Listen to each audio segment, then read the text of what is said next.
વાગીરુડા શરણાયોને ઢોલ રે માંડવડે મારે મોતી રે વેરાણા માણિક ચોકમાં. એની સાથે અમે લઈએ મહેંદી તે વાવી માંડવીનો રંગ ગયો ગુજરાત રે મહેંદી રંગ લાગ્યો. એવી રીતે વાટી ખૂટીને ભર્યા. સીતારામ વૈશાલીબેન. સીતારામ પરગભાઈ. કેમ છો? એકદમ મજા. તમે કેમ છો? બસ આનંદમાં.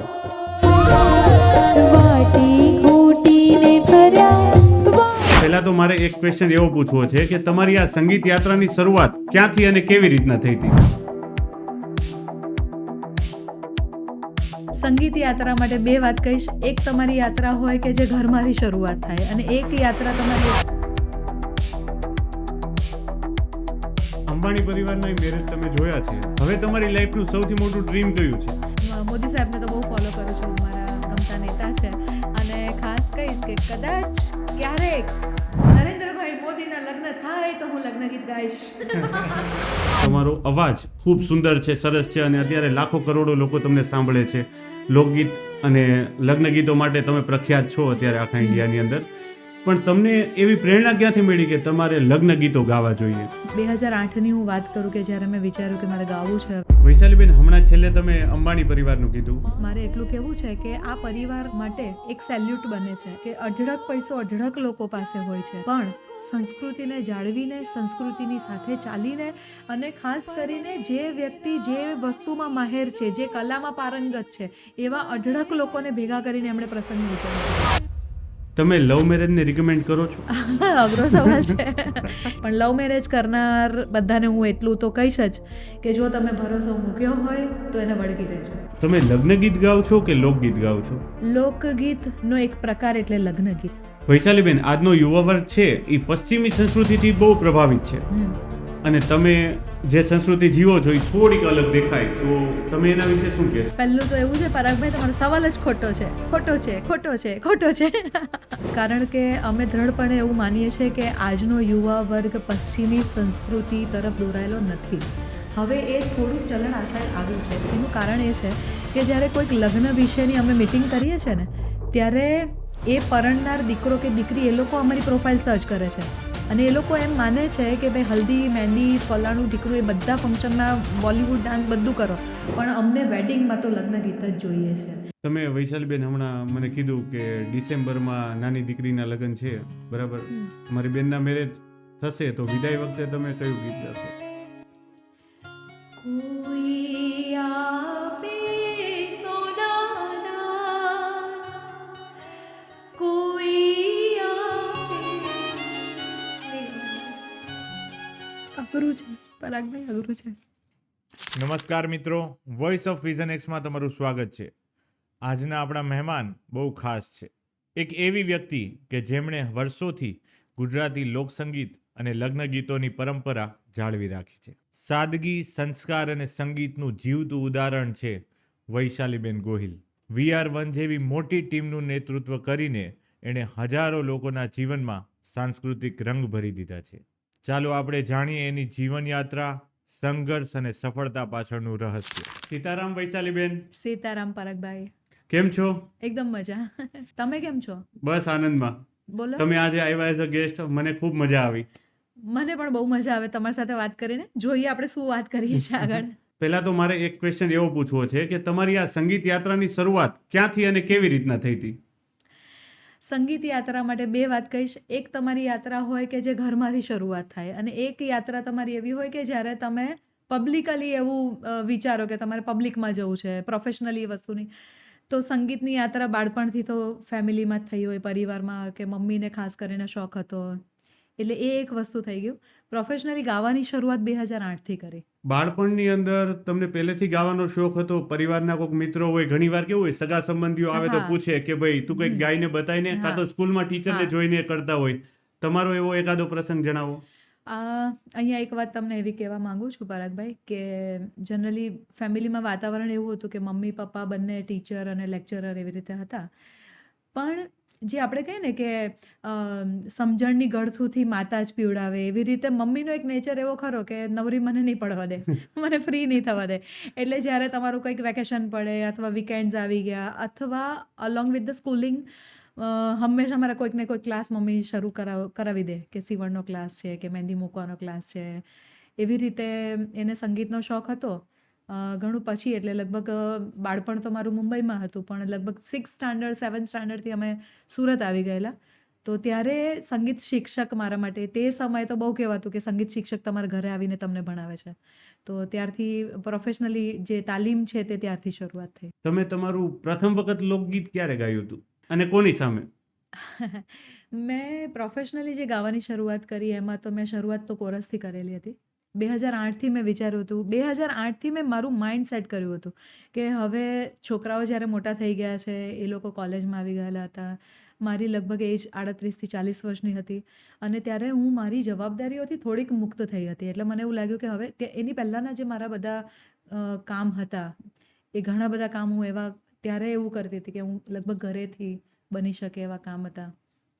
પણ 2008થી મેં પ્રોફેશનલી જ્યારે ગાવાની શરૂઆત કરી ત્યારે મને યાદ છે કે સૌથી પહેલાં રાષ્ટ્રીય કલા કેન્દ્ર જે સુરતમાં છે એમાંથી અમે લોકો અમદાવાદ દૂરદર્શન ખાતે ગરબો લઈને ગયેલા, એમાં મારો કોરસ પાર્ટ હતો.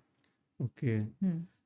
તમને આમ પ્રેરણા ક્યાંથી મળી કે ભાઈ, જેમ કે પરિવારમાંથી કહેતા હોય, સગા સંબંધી કહેતા હોય કે તમારો વોઇસ, તમારો અવાજ ખૂબ સુંદર છે, સરસ છે, અને અત્યારે લાખો કરોડો લોકો તમને સાંભળે છે, લોકગીત અને લગ્ન ગીતો માટે તમે પ્રખ્યાત છો અત્યારે આખા ઇન્ડિયાની અંદર, પણ તમને એવી પ્રેરણા ક્યાંથી મળી કે તમારે લગ્ન ગીતો ગાવા જોઈએ?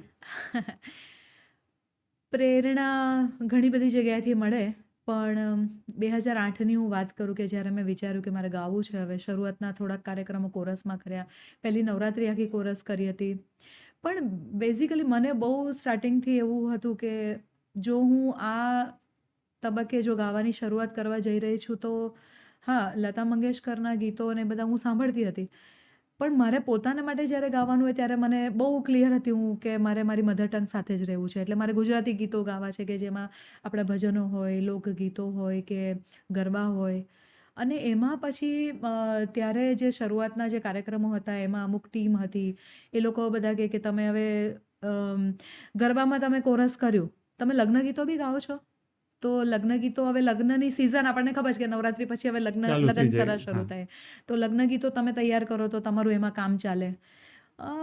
મને મગજમાં એવું હતું કે બસ મારે ગાવું છે. તો હવે એના માટે જે મારી એની પહેલાંની જે જર્ની હતી કે લગભગ 7th સ્ટાન્ડર્ડથી હું કંઈક ને કંઈક રીતે પ્રોડક્ટિવ હતી, મની મેકિંગ જેને આપણે કહીએ કે એની સાથે હું જોડાયેલી હતી. તો એમાં મને એવું સમજ પડતી હતી કે સમજ નહીં પણ એક નેચર તમારો વણાઈ જાય કે પેલું ઊંધે કાન પડી જાય ને આપણે પાછળ પડી જાય, આદુ ખાઈને પાછળ પડી જાય. તો એવી રીતે હવે કોઈક મને કીધું કે ભાઈ લગ્ન ગીતો તમે હવે લગ્ન સરાવે તો લગ્ન ગીતો તમે નથી ગાતા. મેં કીધું હું કરી લઈશ એ બી. તો પછી મને યાદ છે કે એ વર્ષોમાં એટલે 2008 અને 9માં લગભગ પરાગભાઈ મને યાદ છે કે હું રિપીટ મોડ પર લગ્ન ગીત, ત્યારે તો ચેટ જીપીટી નહોતું, ત્યારે ગૂગલ હતું, તો મને યાદ છે કે ત્યારે હું લગભગ રિપીટ મોડ ઉપર કલાકોના કલાકો સુધી એક ગીત સાંભળી શકતી હતી, કે એકનું એક ગીત. અને મોટે ભાગે મેં એમાં દિવાળી બાના ઘણા બધા ગીતો સાંભળ્યા છે, મને ગમે. એટલે એવી રીતે મેં તૈયાર કર્યા છે. પછી જ્યારે શરૂઆતના કાર્યક્રમોમાં 2 કાર્યક્રમ એવા હતા કે જેમાં હું કોરસમાં ગાયું છે મેં, પણ એ બીજા જ કાર્યક્રમમાં જે ઓર્ગેનાઇઝર હતા ને મારી સાથે જે લોકો જે લીડ સિંગર હોય, તો એવું હોય કે લીડ સિંગર પોતાનું માઇક ચેક કરી લે, 15-20 મિનિટ એમને થાય, પછી કોરસવાળાને કહે કે તમે હલો બોલી લો, એવી રીતના થતું હતું.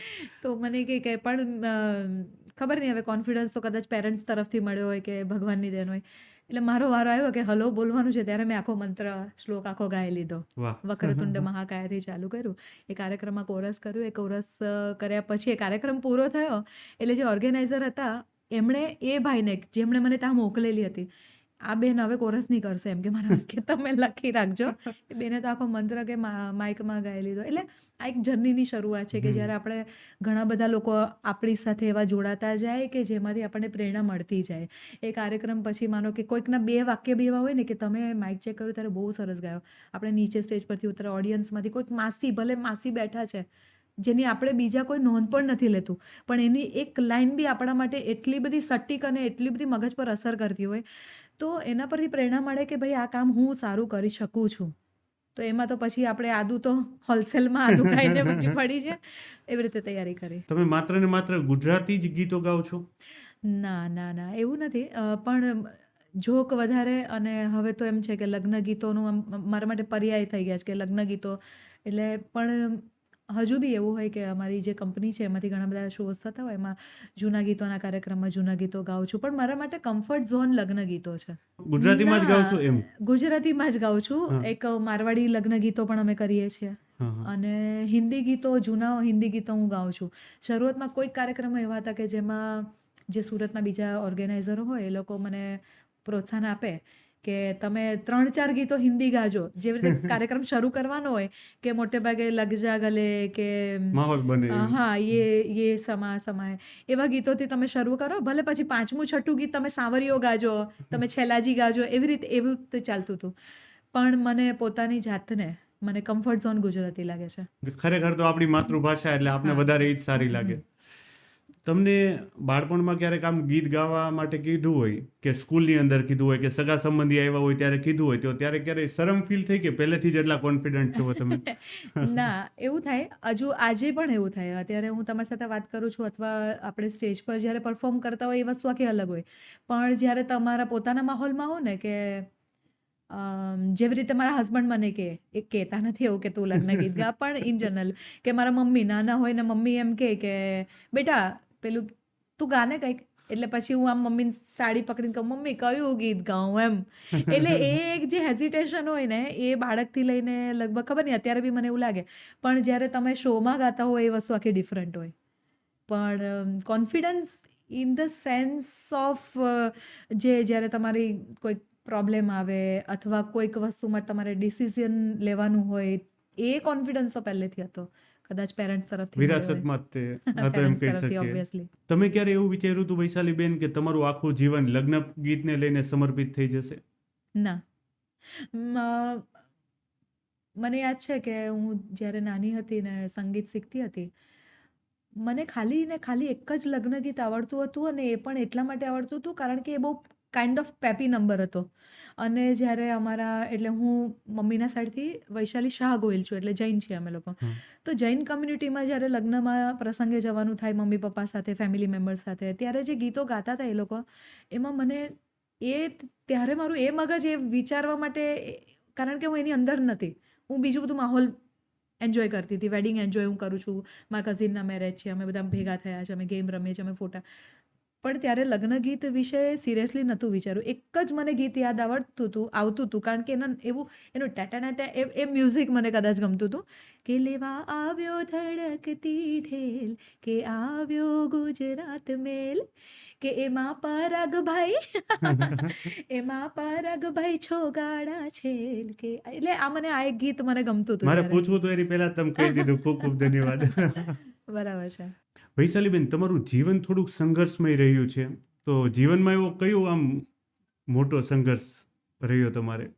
જો આ સવાલનો જવાબ મારે કેટલી મિનિટમાં આપવાનો છે? 2 મિનિટમાં. તો પહેલી વાત તો એ છે કે કોઈના પણ જીવનમાં સંઘર્ષ આવ્યો હોય, જો એ વ્યક્તિને તમે જણાવવાનું કહો તો એ 2 મિનિટમાં કોઈ દિવસ કહી જ નહીં શકે. અને હું જો 2 મિનિટમાં કહી દઉં તો તમને સંઘર્ષ જેવું લાગશે પણ નહીં. પણ તેમ છતાં હું ટૂંકમાં કહું છું, અને એ સંઘર્ષની વાત કરતાં પહેલાં એક વાત એવી જણાવવા માંગુ છું કે મારી દ્રષ્ટિએ રસ્તે ચાલતા કોઈ પણ માણસને તમે ઊભા રાખીને પૂછો તો એણે પોતાની લાઈફની અંદર ક્યાંક ને ક્યાંક કોઈક લેવલ પર કોઈક વ્યક્તિની સાથે એણે સંઘર્ષ કર્યો જ હોય. અને બીજું કે જ્યારે તમે સંઘર્ષની પોઝિશનમાં હો ને, જ્યારે તમે સ્ટ્રગલ કરતા હો, કાઇન્ડ ઓફ સ્ટ્રગલ અથવા સો કોલ્ડ સ્ટ્રગલ તમે કરતા હો, એ સમયમાં તમે પસાર થતા હો ત્યારે તમને કોઈ દિવસ એવું લાગતું નથી હોતું કે હું સંઘર્ષ કરું છું. મને એવું યાદ નથી આવતું કે, અને એ જ્યારે તમે પાર કરીને થોડાક બહાર આવી ગયા હો ત્યારે તમને એમ લાગે કે ઓહો મેં આટલું બધું કરી નાખ્યું. એટલે આ ખબર નહીં, તમે એ વિશે વિચારો તો તમને એવું ખ્યાલ આવશે કે સંઘર્ષ જ્યારે કરતા હોય છે ત્યારે ને કદાચ એવું હોય કે તમને સંઘર્ષ કરીએ છીએ એવું વિચારવાની ફુરસદ પણ નથી હોતી. પણ સફળતાનો પર્યાય છે સંઘર્ષ મારા માટે, મારી દ્રષ્ટિએ. સંઘર્ષ એટલે એવું હતું કે બહુ બાળપણથી લઈને મમ્મી પપ્પા, મારા ફાધર મધર બી, હું અત્યારે વિચારું તો એ લોકોની લાઈફ બહુ સ્ટ્રગલવાળી. એટલે ઘણાની સ્ટ્રગલ કેવી હોય કે એક સોશિયલ સંઘર્ષ હોય, ઘણાની એવી હોય કે એક મની સંઘર્ષ હોય, કે તમારે સર્વાઈવ કરવા માટે, મની મેકિંગ માટે તમારે સંઘર્ષ કરવો પડે. મારી લાઈફમાં બધું જ હતું, પણ એવું હતું કે જ્યારે તમારું સરાઉન્ડિંગ્સ તમારા સપોર્ટમાં હોય ત્યારે તમારે માટે એ સંઘર્ષ ઇઝી થઈ જાય અથવા તમને સંઘર્ષ નહીં લાગે. પણ લોકોની દ્રષ્ટિએ જો સંઘર્ષનું મારી લાઈફની સાથે જો જોડાણ કહું તો એવું હતું કે બાળપણથી લઈને સ્કૂલિંગ સુધી, પછી લવ મેરેજ કર્યા, એની પહેલાંની લાઈફ કે ફાધર મધર છે, મારા 2 ભાઈઓ છે, હું છું, ફઈઓ છે 5, કાકા કોઈ નહોતા, એક નોર્મલ લાઈફ. પણ પછી જ્યારે તમારા મેરેજ થઈ જાય ત્યાર પછી મને એવું લાગે છે કે તમે પોતે એ દ્રષ્ટિએ વિચારવાની બી શરૂ કરો. કારણ કે જ્યાં સુધી તમે મેરેજ કરીને નથી આવતા ત્યાં સુધી તમે વિચારતા જ નથી. ત્યારે બી તમારો સંઘર્ષ તો હોય જ. તમને ક્યાંક ને ક્યાંક એક્ઝામ આપવાનું ટેન્શન, આનો સંઘર્ષ, સ્ટડી સાથે તમે સંઘર્ષ કરો છો અથવા Lots of હોય જીવનમાં. બધું. હા, બધું. પણ મેરેજ પછીનો જે સંઘર્ષ હતો એ મારી એકલીનો નહીં, પણ મારો અને મારા હસબન્ડનો સંઘર્ષ હતો. કારણ કે જે ફેમિલીમાં મારા mother in law, father in law બધાનો સપોર્ટ સારો હતો. એટલે માટે થઈને જે ફાઇનાન્શિયલ ક્રાઇસિસ, સૌથી મોટી જે ફાઇનાન્શિયલ ક્રાઇસિસ હતી એમાંથી ઉપર આવવા માટે સૌથી પહેલાં મેં અને મારા હસબન્ડ એવી નક્કી કર્યું કે આપણા મેરેજ હવે લવ મેરેજ કરેલા, તો એ સૌથી મોટો સોશિયલ સંઘર્ષ કે ભાઈ જૈન છોકરી છે, ગોહિલ પરિવારમાં ગઈ, તો સોશિયલ સંઘર્ષ મારા માટે એ હતો કે મારે મારી જાતને સાબિત કરીને બતાડવાની હતી કે જે મેં પાત્ર પસંદ કર્યું છે એ બરાબર જ છે. બહુ શરૂઆતના વર્ષોમાં મને યાદ છે કે મારા ફાધર મધર એમ કહેતા હતા કે બેટા હજુ મોડું નથી થયું, ભાગી ગયેલા અમે લોકો તો હજુ મોડું નથી થયું, આવી જા પાછી. ત્યારે મને યાદ છે કે આટલા વર્ષો પહેલાં કે મેં મમ્મીને કીધેલું કે મમ્મી પપ્પાને કે મારા ફોઈ ફૂવા મને મળવા આવેલા ઘરે કે તું ચાલ તને અમેરિકા લઈ જઈશું એવી રીતે. તો મેં એવું કીધું કે તમે મમ્મીને ને પપ્પાને એમ કહેજો કે દીકરી તો તમારી જ છે, મેરેજ કરી લીધા છે, હવે એની ચિંતા તમારે નથી કરવાની, એ ફોડી લેશે એનું. એટલે આજે કોન્ફિડન્સ જે વસ્તુ એના પર આપણે આગળ વાત કરશું, પણ એટલે એ જે સોશિયલ સંઘર્ષ હતો અને જે મની ક્રાઇસિસ હતા એમાં બહુ સ્ટાર્ટિંગના યર્સમાં મેં અને મારા હસબન્ડે વૈશાલી હરીન ગોહિલ, હવે તો બધા એ રીતે જ જાણે છે, તો મેં અને હરીને એવું નક્કી કર્યું કે આપણે કંઈ પણ થઈ જાય, આપણે જે ક્રાઇસિસ બધી ભોગવીએ છીએ ફાઇનાન્શિયલી, એમાં એક થઈને આપણું ટાર્ગેટ હવે એવું હોવું જોઈએ કે આપણા જે છોકરાઓ, બાળકોને સારામાં સારી રીતે મોટા કરવા. એટલે હવે એ સંઘર્ષની શરૂઆત પછી તમારી પાસે ઇનફ મની આવે કે તમારી ડે ટુ ડે લાઈફ તમે ઇઝીલી તમે સ્પેન્ડ કરી શકો, તમે તમારા છોકરાઓને ભણાવી શકો, પણ એ બધી વસ્તુની અંદર મક્કમ મનોબળ એ વસ્તુ બહુ જ જરૂરી છે. અને બીજી વસ્તુ કે તમારો નેચર ક્યાંક ને ક્યાંક તમને બહુ સપોર્ટિવ હોય. તમને ખબર છે કે તમારું બધું કામ નથી થતું, તમે જેવું ધારો છો એવું નથી થઈ રહેતું. એ સંઘર્ષની યાત્રામાં, ફાઇનાન્શિયલ સંઘર્ષની યાત્રામાં તો એવું હતું. સોશિયલી મેં તમને કીધું કે સોશિયલી સંઘર્ષમાં એવું હતું કે લોકોને મારે સાબિત કરવાનું હતું.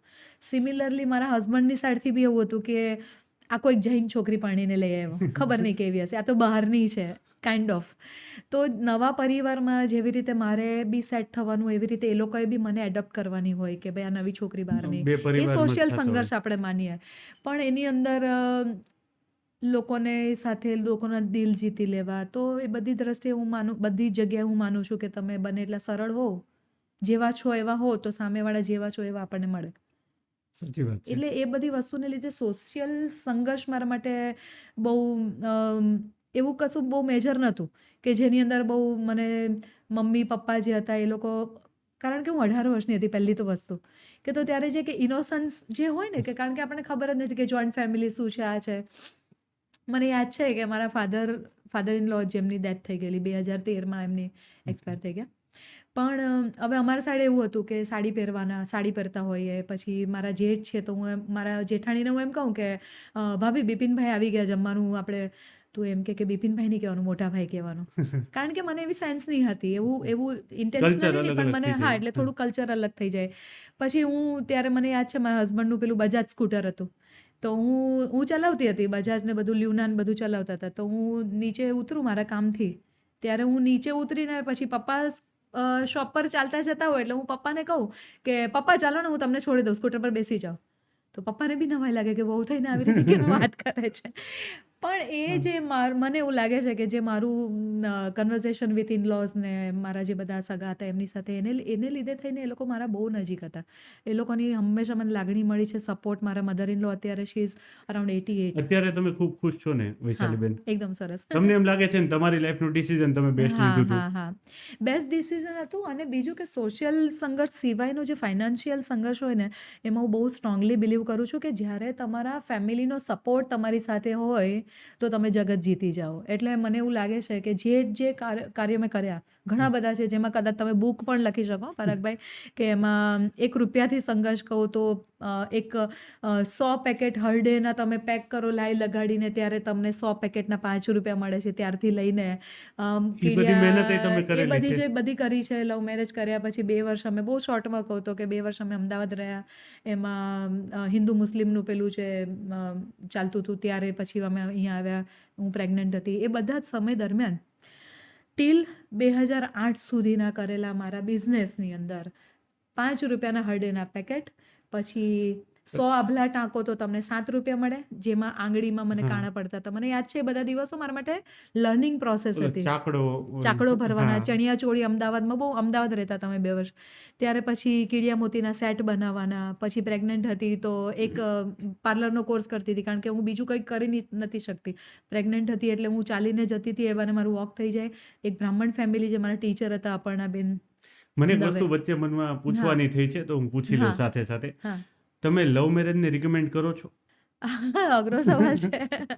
એવું છે કે આજના યુવાનો લવ માટે. મેરેજ, જો અત્યારના યુવાન માટે તો લવ મેરેજની વાત જ જવા દો. જો જેટલા લોકો એમ માને છે ને કે અમે લિવ ઇનમાં રહી લઈશું, ચાલી રહેશે, એ લોકો તો ચોકડી જ માર દેજો. પહેલી વાત. બીજી વાત કે તમે લવ મેરેજ કરો છો તો મારે એ લોકોને સલાહ આપવાની એટલા માટે જરૂર નથી લાગતી, કારણ કે મેં જ્યારે લવ મેરેજ કર્યા ત્યારે હું 18 વર્ષની હતી. આજે જ મારે કોઈકની સાથે સવારે વાત થઈ કે અત્યારનું યુથ જે છે ને એ લોકો એટલા પોતે, એ લોકોનું થિંકિંગ બી એ રીતે એ લોકોએ ડેવલપ કર્યું છે કે હું લવ મેરેજ કરીશ તો મારા મેરેજ પછી મારું શું. છોકરીઓ પાસે બી એ વિચાર છે, ત્યારે નહોતું. હું લવ મેરેજ કરીશ પછી મારા ઇનલોસ કોણ છે, મારું ઘર કેવું છે. છોકરાને પહેલાં 10 શરત મૂકશે કે તું શું કમાય છે, તું મને કેવી રીતે રાખીશ, તું મને શું આપશે. ત્યારે એવું બધું નથી. પણ લવ મેરેજ કરનાર બધાને હું એટલું તો કહીશ જ કે જો તમે ભરોસો મૂક્યો હોય તો એને વળગી રહેજો, અને એમાંથી પછી તમે જગત જીતી જ જશો. જીતવું જ પડે, એમાં પછી બીજું કાંઈ નથી. હરીનભાઈનો ખૂબ સારો સપોર્ટ હશે તમને. સપોર્ટ. એનો કોઈ એવી કોઈ વાત કે ભાઈ જે તમને ઇમ્પ્રેસ કરતી હોય? હું આગળ બોલી છું ઘણીવાર, પણ ફરીથી એક વાત કહેવા માંગુ છું કે જ્યારે તમે અત્યારે, પરાગભાઈ, એવું છે કે હું વર્કોહોલિક છું.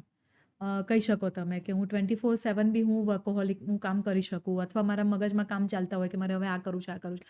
આ બધી વસ્તુની સાથે જે તમારા સ્પાઉસ હોય કે તમારા બેટર હાફ હોય, એના તરફથીનો મોટામાં મોટો સપોર્ટ એનો હું જે કહેવા માંગુ છું અત્યારે. શું થાય ખબર છે, અમે લોકો વેડિંગમાં હોઈએ તો તમારું નક્કી નહીં હોય કે તમે 1 વાગે વિદાય ગાશો કે 2 વાગે ગાશો, અથવા માનો કે વેડિંગ સિઝનમાં તો બહુ બધું ટ્રાવેલ હોય કે આજે ઉદયપુર છે, કાલે ગોવા છીએ, પરમ દિવસે જયપુર છીએ, વચ્ચે હું 4 કલાક માટે ઘરે આવું છું, અથવા એક દિવસનો શો સુરતમાં છે ત્યારે હું સુરત આવું છું. આ બધાની વચ્ચે જ્યારે બી હું ઘરે આવું ને, માનો કે સુરતમાં કાર્યક્રમ છે, હું સુરતમાં રાત્રે 2 વાગે હું કે 1:30 વાગે કે 1 વાગે બધાને છૂટા કરીને આવીએ અમે લોકો.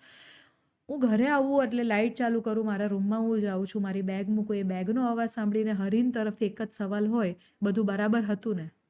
હવે આ જે સેન્ટેન્સ બધું બરાબર હતું, એમાં એની બધી ચિંતા આવી જાય. મને ખબર હોય કે એની પાછળ એનું બધું આવી જાય કે ભાઈ શો બરાબર ગયો, ક્લાયન્ટ બરાબર હતા, તમને કોઈ તકલીફ નથી પડી, તારી તબિયત બરાબર. એ એક જ છે.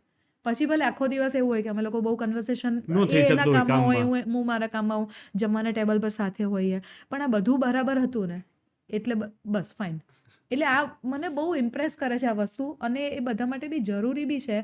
બધાને હું સંદેશો એવો અહીંયા આપવા માંગીશ કે જો તમારા બેટર હાફ હોય, તમારા સ્પાઉસ હોય, તો એનો એટલો પ્રેમ તો તમે જીતજો જ કે સાંજ પડે ને માણસ તમે આવો એટલે પૂછે કે ભાઈ બધું બરાબર હતું, એટલે તમે જગ જીતી ગયા. તમે ક્યારેય તમારા હસબન્ડ માટે ગીત ગાઓ છો? સાંભળે નહીં ના, કોઈ દિવસ ગાયું નથી. ઓકે. તમને આજના ટાઈમ પીરિયડની અંદર લોકો ગ્લેમરસ સેલિબ્રિટી તરીકે ઓળખે છે, પણ તમે શું વિચારો છો પોતાના માટે? તમે પોતાને કઈ રીતના જુઓ છો? હું માનતી નથી કે ગ્લેમરસ કહેતા હોય કોઈ, પણ ગ્લેમરસ વર્ડ સાથે કદાચ હું પોતાની જાતને મિસફિટ માનું છું, કારણ કે હું જેવી ઘરમાં જ હોઉં એવી જ હું તમારી સામે બેઠી છું. શક્ય હોય કે લોકોનો પ્રેમ મળે છે, ઘણો પ્રેમ હોય મળે. તમે વૈશાલીબેન પતિ માટે કોઈ દી ગાયું નથી મને એમ કીધું, હું માની લઉં છું, પણ હા. આજે પોડકાસ્ટના માધ્યમથી કંઈક ગાવું હોય તો તમે કયું ગીત ગાશો? જો પાટણથી પટોળા તો એ કઈ લઈને આવશે નહીં મારા માટે. હા, મેં તો ચાંદલો કર્યો છે તારા નામનો, નહોતું પૂછ્યું તને છે કે આગામનો, મેં તો ચાંદલો કર્યો છે તારા નામનો. હરીનભાઈ ખુશ થઈ જશે આ જોઈને. 2008 થી તમે ગાવાની શરૂઆત કરી, ત્યારથી લઈને અત્યાર સુધીમાં સૌથી મોટો પડકાર કયો હતો તમારા માટે?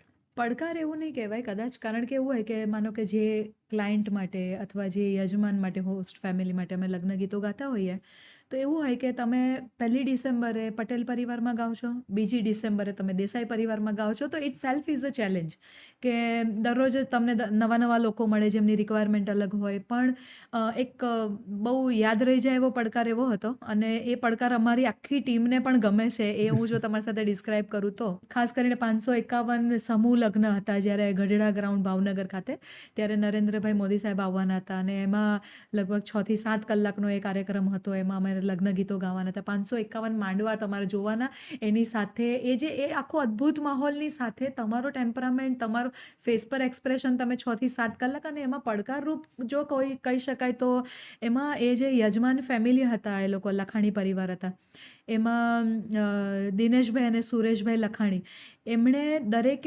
551 જોડાને કન્યાદાન પોતાના હાથે કરેલું. તો કન્યાદાન લીધા પછી જ્યારે વિદાય એ લોકો કરતા હતા, ત્યારે વિદાય ગીત ગાવાની શરૂઆત મેં કરી, અને એ વિદાય ગીત જ્યારે મારે ગાવાના હતા ત્યારે એક જણાને આપે એ લોકો, જે પેલું કરિયાવર જે કાઇન્ડ ઓફ એ આપે, અને એક જણાને આશીર્વાદ આપે, ને એ લોકો જતા જાય. 551 લોકો જાય ત્યાં સુધી મારે વિદાય ગીત લગભગ મેં 1 થી 1.5 કલાક મેં ખાલી વિદાય ગીત ગાયેલા હતા. ત્યારે મને પહેલી વખત એવું લાગેલું કે મારી પાસે વિદાય ગીત કદાચ ઓછા નહીં પડે ને, પણ નતા પડ્યા ગાયેલા.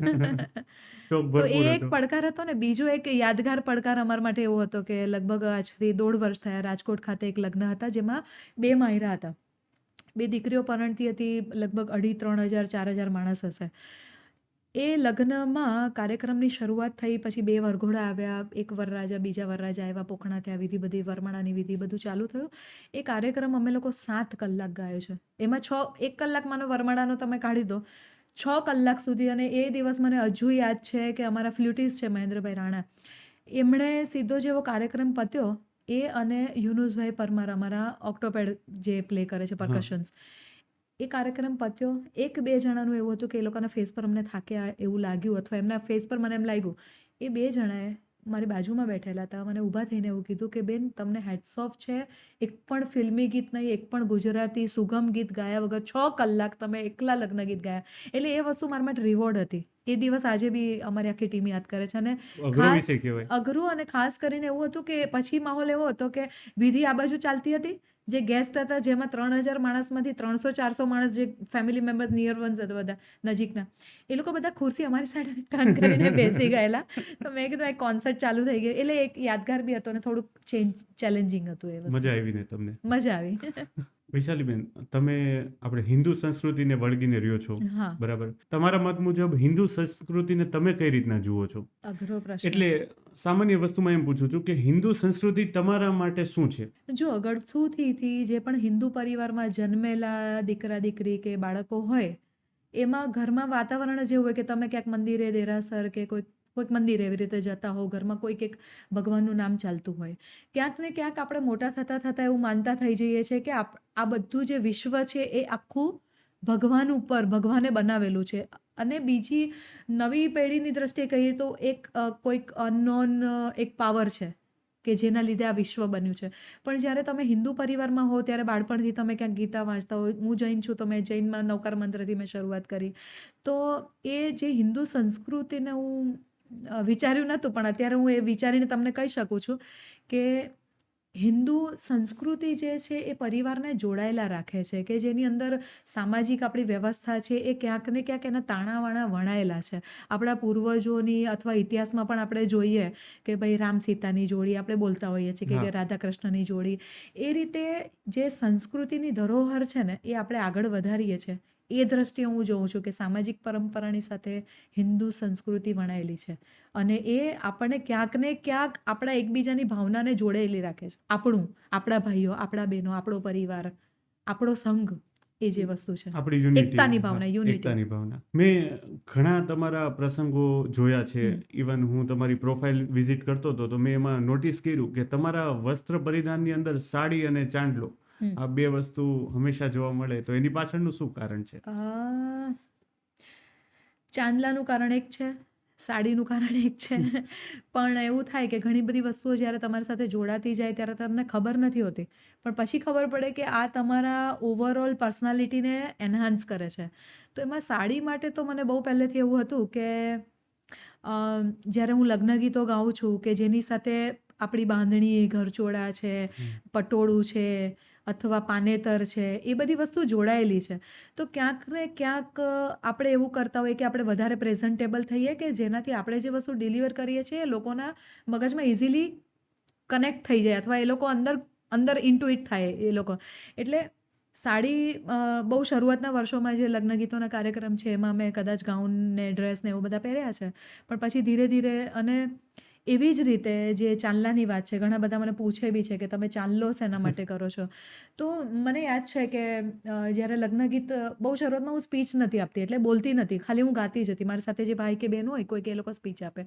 એક કાર્યક્રમ એની વાત પછી કરશું કે જેનાથી મને એવું ખબર પડી કે 16 શ્રૃંગાર કયા આવે.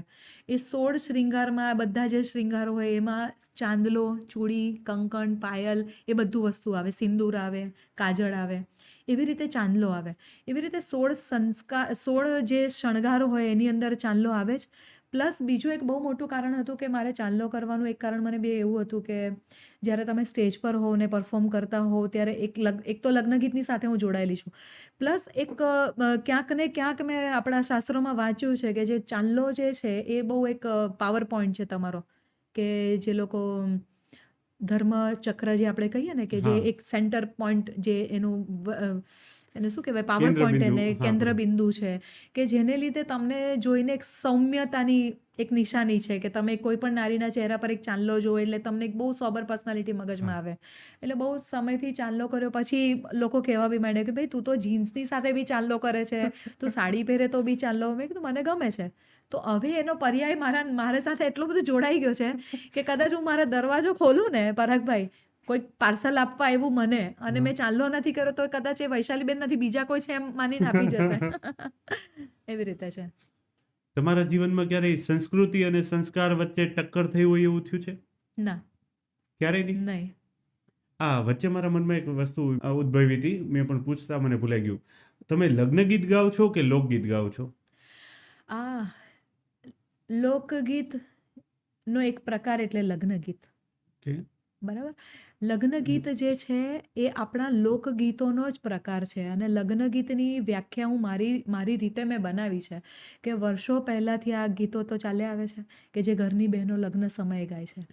બરાબર. હવે એ બહુ જૂના ગીતો છે કે જેમાં ધીરે ધીરે ધીરે સમયાંતરે મ્યુઝિક આવ્યું, એમાં તાલ, ઠેકા, આ બધું વસ્તુ પોલિશ થતી એકદમ પ્રોપર હવે આલ્બમ બને છે લગ્ન ગીતોના.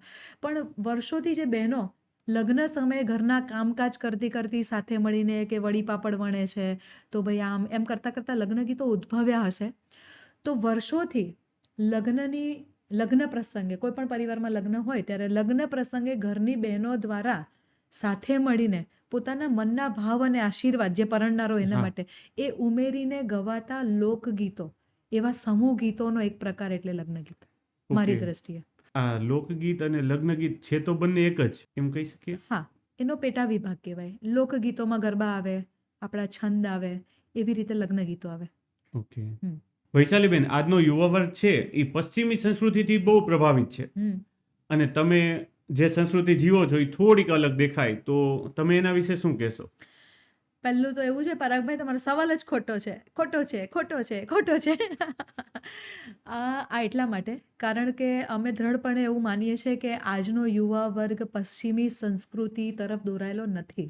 હવે એ થોડુંક ચલણ આ સાઈડ આવ્યું છે. એનું કારણ એ છે કે જ્યારે કોઈક લગ્ન વિશેની અમે મિટિંગ કરીએ છીએ ને ત્યારે એ પરણનાર દીકરો કે દીકરી એ લોકો અમારી પ્રોફાઇલ સર્ચ કરે છે અને એ લોકો એમ માને છે કે ભાઈ હલ્દી મહેંદી ફલાણું ઢીકણું એ બધા ફંક્શનમાં બોલિવૂડ ડાન્સ બધું કરો, પણ અમને વેડિંગમાં તો લગ્ન ગીત જ જોઈએ છે. એટલે ક્યાંક ને ક્યાંક એવું માનીએ છીએ અમે. પણ પશ્ચિમી સંસ્કૃતિનું આપણે એમ કહીએ ને કે આંધળું અનુકરણ, એ એક વચ્ચે એક આખો ફ્રેઝ હા, આવેલો હા. કે આપણે બધું વેસ્ટર્ન કલ્ચર ઘરેથી એવું સંભળાવતા હોય ચાલ્યું છોકરાઓને હા કે હા western એવું culture. સંભળાતું હતું. કારણ કે અમે એવું માનીએ છીએ કે જેટલી ન્યૂનેસ એટલે જેટલી નવી વસ્તુ એ વધારે તમને આકર્ષિત કરે. હા. તમે જે રોજ કરતા હોય તમને આકર્ષિત નહીં લાગતી ન હોય, કરે. એ બીજાને કોઈકને સારું લાગતું હોય. પણ નવી પેઢી ના પણ ક્યાંક ને ક્યાંક મૂળિયા તો આપણી સંસ્કૃતિ સાથે જોડાયેલા જ હોય છે. અને અમારો વિષય ઓબ્વિયસલી થોડુંક જૂનું કહી શકાય તમે કે, પણ અત્યારની પેઢી આ વસ્તુ સમજે બી છે. પ્લસ લગ્ન ગીતો એટલે એકદમ ટિપિકલ લગ્ન ગીતો જે બેસીને લોકો બહેનો ગાય છે એ બી તમને ગમશે. અને એને એકચ્યુઅલી એવું છે કે અમે નવા કલરની સાથે પ્રેઝન્ટ કરીએ છીએ. તો માનો કે કોઈક 20-25 વર્ષના જે છોકરા છોકરીઓ એમના ફ્રેન્ડ સર્કલ હોય તો એ લોકોને ગમે, એના માટે અમારે શું કરવું? તો એના માટે આપણી પાસે ફટાણા છે. એ ગીતોમાં તમારા નામ અમે બોલીએ કે ભાઈ અણવર તો અણવરનું નામ બોલીએ, જમાઈનું નામ. એટલે એ રીતે જે જૂની પેઢી છે એની જવાબદારી બને છે કે નવી પેઢી સુધી આપણી જૂની વસ્તુઓ પહોંચાડવી. ખરેખર સાચી વાત છે.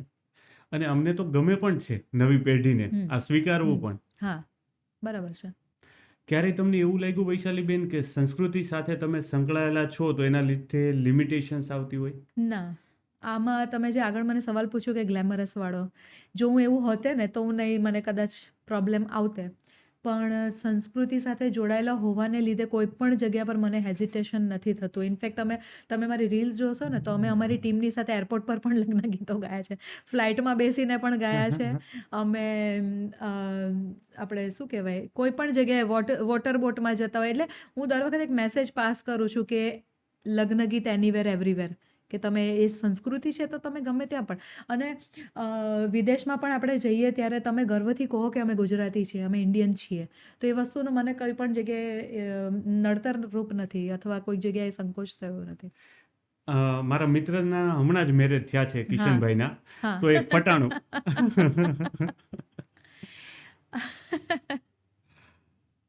તો છોકરી સાઈડથી ગાઈશ તો પછી ફટાણું તો ચોક્કસ. ઓબ્વિયસલી વરરાજા માટે, એટલે કિશનભાઈ.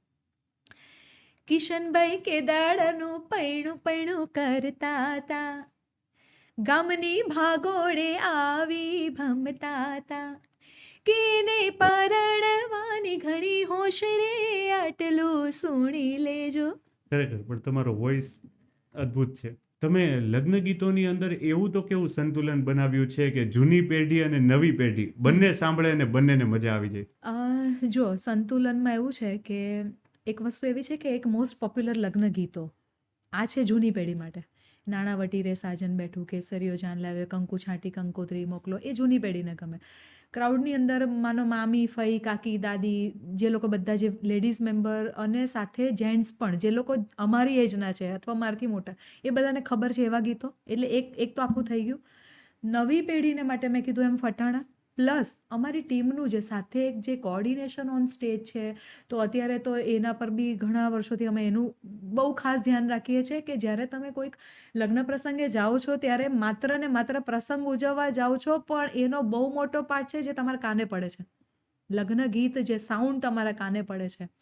તો અમે લોકો એવું બી ધ્યાન રાખીએ છીએ કે તમે વિઝ્યુઅલી પણ, તમે દેખાવમાં પણ તમને લોકોને એવું નથી કે તમે સાંભળ્યા કરો, પણ તમે ત્યાં જોવા આવો છો, તમે એની રીલ ઉતારો છો, તમે એને વાયરલ કરો છો, તમે હેશટેગ નાખો છો, બધું.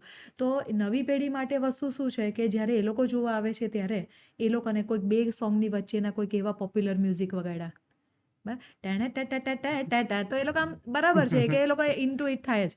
પછી કોઈક હવે માનો કે કોઈક પરાગ કરીને કોઈક છોકરો છે કે જે 18 વર્ષનો છે, હવે એને અમારે કેવી રીતે કે એને શું એને થાય, તો પરાગભાઈના નામનું ગીત ગાઈ લીધું.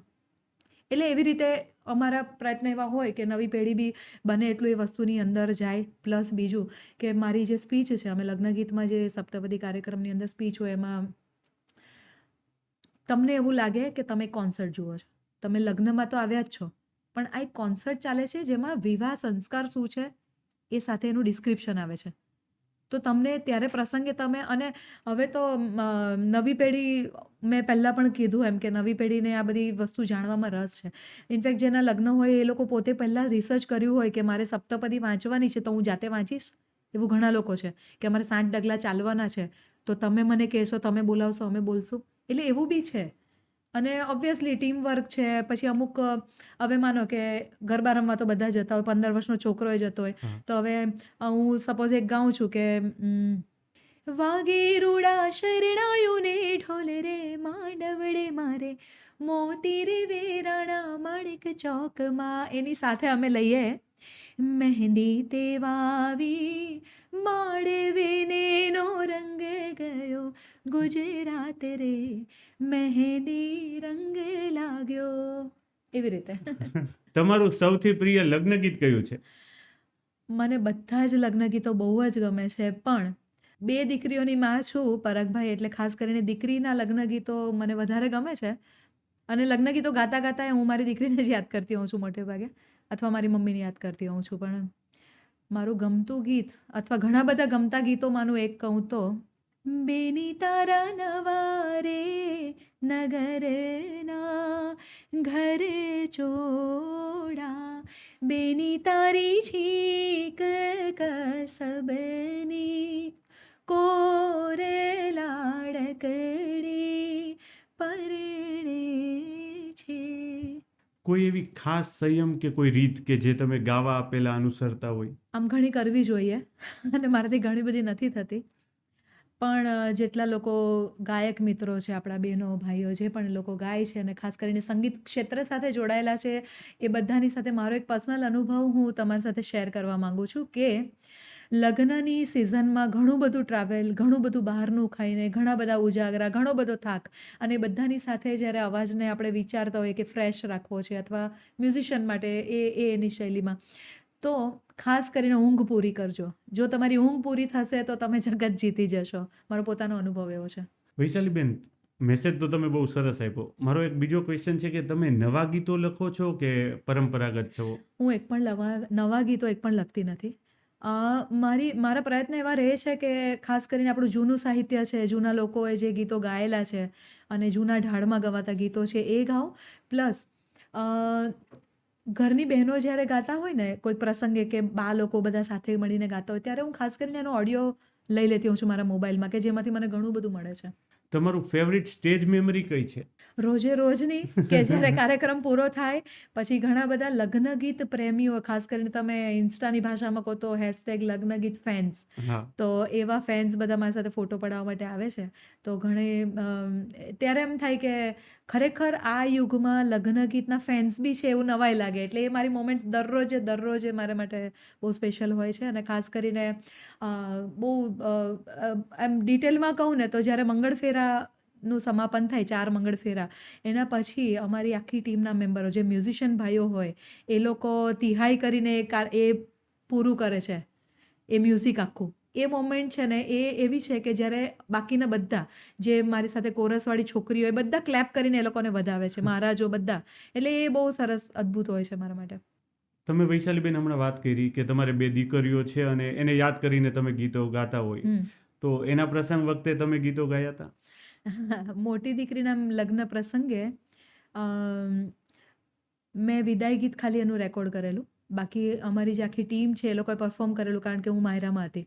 એટલે વિદાય ગીત જે છે લગભગ 13 મિનિટ સુધીનું મારી સ્પીચ દીકરી માટેની અને એ માટેના ગીત કે જે અમે લોકો ત્યારે LED સ્ક્રીન પર બતાવેલા હતા.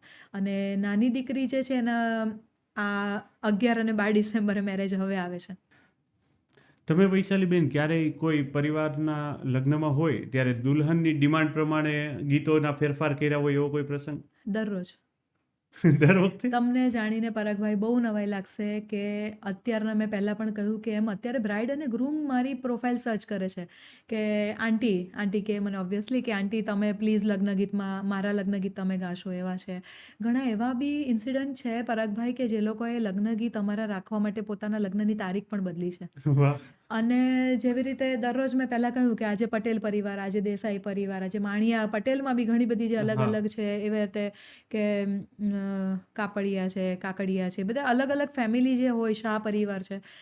તો એ લોકોના લગ્ન ગીત ગાતા પહેલાં એ લોકોની સાથે ફોન પર એક લાંબી ચર્ચા થતી હોય કે જેની અંદર બધી જ વસ્તુ આવી જાય કે તમારી એન્ટ્રી કઈ રીતે થશે, તમે વરમાળા કઈ રીતે તમારે કરવી છે, એ સમયે તમારે લાઈવ મ્યુઝિક જોઈએ છે તો કયું ગીત જોઈએ છે અમારી પાસે આ. અને એ લોકોના ઘણા બધા વ્યૂઝ પોતાના ક્લિયર પણ હોય કે હું મારી એન્ટ્રી વખતે તમે ઓઢી નવરંગ ચુંદડી ગાજો ગીત, મને તમે લાઈવ ગાશો ત્યારે મને એવી રીતે આવું છે. એટલે મોટે ભાગે તો લગભગ રોજના કાર્યક્રમ હોય એ કસ્ટમાઇઝ હોય જે તે પરિવાર માટે. બરાબર. તો શિડ્યુલ થોડુંક હેડેક થઈ જાય. હોમવર્ક હોય, હું પોતે એવું માનું છું કે હોમવર્ક કરીને જવું જોઈએ સ્ટેજ પર. વૈશાલીબેન, તમે નવા ગીતો નથી લખતા, પરંપરાગતને અનુસરો છો, પણ અત્યારના ટાઈમ પિરિયડની અંદર જૂના સોંગને લઈને બહુ બધા કમ્પોઝિશન્સ થતા હોય છે, તો એના માટે તમે શું કહેશો?